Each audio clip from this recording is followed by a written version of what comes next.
పెళ్ళైనా పండగైనా వేడుక ఏదైనా పట్టుచీరల ప్రత్యేక వేదిక వారాహి సిల్క్స్. పంచాయతీ ఎన్నికలంటే పల్లెకు పండగ, సమస్యలు తీర్చే నాయకుడిని ఎన్నుకునే గొప్ప అవకాశం. కానీ నేడు తెలంగాణ పల్లెల్లో సీన్ మారింది. అంగట్లో సర్కుల సర్పంచ్ పదవులను బేరానికి పెడుతున్నారు. ఎవరు ఎక్కువ ఇస్తే వారికే పదవి అంటూ ప్రజాస్వామ్యాన్ని నడి రోడ్డుపై వేలం వేస్తున్నారు. అభివృద్ధి ఆశయం పక్కన పెట్టి ఆధిపత్యం ధనమున్న వారికే పట్టం కడుతున్న ఈ ఏకగ్రీవ నాటకంపై స్పెషల్ స్టోరీ.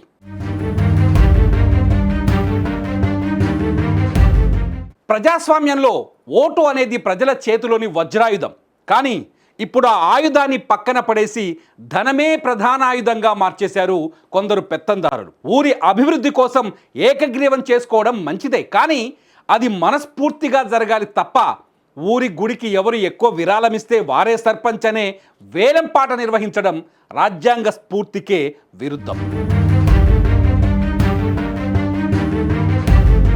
లక్షలు కోట్లు పోసి సర్పంచ్ పదవి కొనుక్కున్న వ్యక్తి రేపు గెలిచాక ఊరుని బాగు చేస్తాడా, లేక తాను పెట్టిన పెట్టుబడిని వెనక్కి లాగుతాడా అన్నది సామాన్యుడి ప్రశ్న. వేలంపాటలో గెలిచిన వాడు ప్రజలకు జవాబుదారీగా ఉండడు, తన జేబుకు మాత్రమే జవాబుదారీగా ఉంటాడు. ఇది అంతిమంగా గ్రామాభివృద్ధికే గొడ్డలి పెట్టు. ఇంత జరుగుతున్న ప్రధాన రాజకీయ పార్టీలు మాత్రం తమకేమీ పట్టనట్లు వ్యవహరిస్తున్నాయి.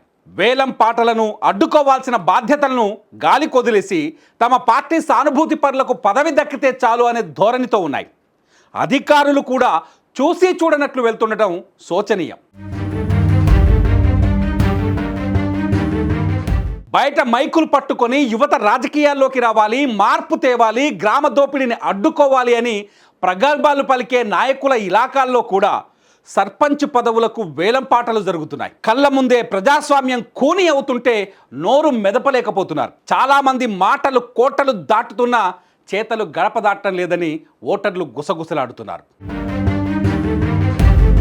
ఓటు హక్కు అనేది అమ్ముకునే వస్తువు కాదు, రేపు మన భవిష్యత్తును నిర్ణయించే శక్తి. ఏకగ్రీవం పేరుతో జరుగుతున్న ఈ వేలం పాటలను యువత, విఘ్నులైన ప్రజలు అడ్డుకోవాలి.